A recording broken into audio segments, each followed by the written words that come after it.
정부는 오늘 세금을 깎아 밥상 물가를 잡는 민생 대책도 발표했습니다. 수입 관세를 대폭 낮추고 부가가치세를 면제하는 등 대대적인 지원책을 내놨는데요. 취재를 해봤더니 정부 말대로 소비자 가격이 낮아지는 품목도 분명히 있긴 한데 별로 영향이 없는 품목도 많았습니다. 엄하은 기자와 자세히 알아봅니다. 정부가 민생 대책을 내놨죠. 핵심은 뭡니까? 네, 큰 흐름은 밥상 물가, 생활 물가를 잡겠다는 겁니다.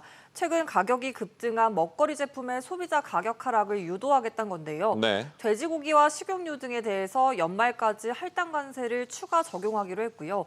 최근 가격이 폭등한 커피 원두를 수입할 때 내던 부가가치세를 내년까지 면제하겠다는 방침입니다. 네. 또 병과 캔 등으로 개별 포장된 김치와 장류 등의 부가가치세 10%도 면제하기로 했습니다. 소비자 입장에선 중요한 건 결과 아니겠습니까? 얼마나 싸질까요?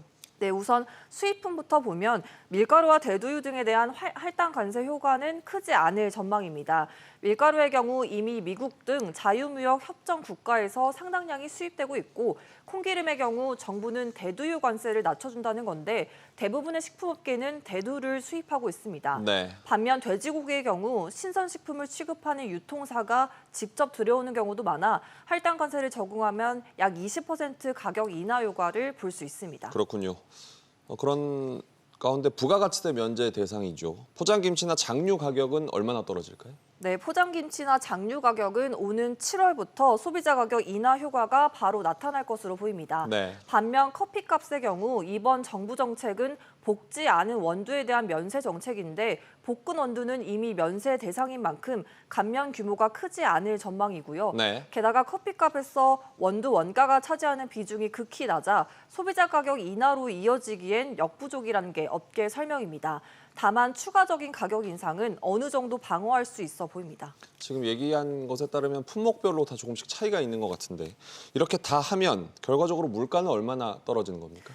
네, 정부는 앞서 설명드린 조치로 오는 7월부터 매월 물가가 0.1%포인트 낮아질 것으로 전망했습니다. 치솟을 물가 상황에 비하면 미미한 효과라는 지적이 나옵니다. 네.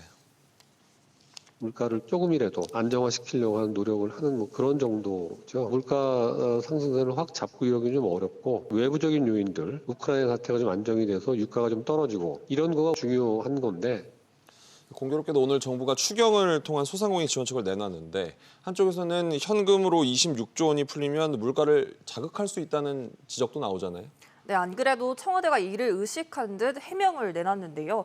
현금을 받은 개인이 소비할 수도 있고 저축할 수도 있는 만큼 정부가 투자하거나 소비하는 것보다 물가에 미치는 영향은 적다고 설명했습니다. 그렇군요. 엄하은 기자였습니다.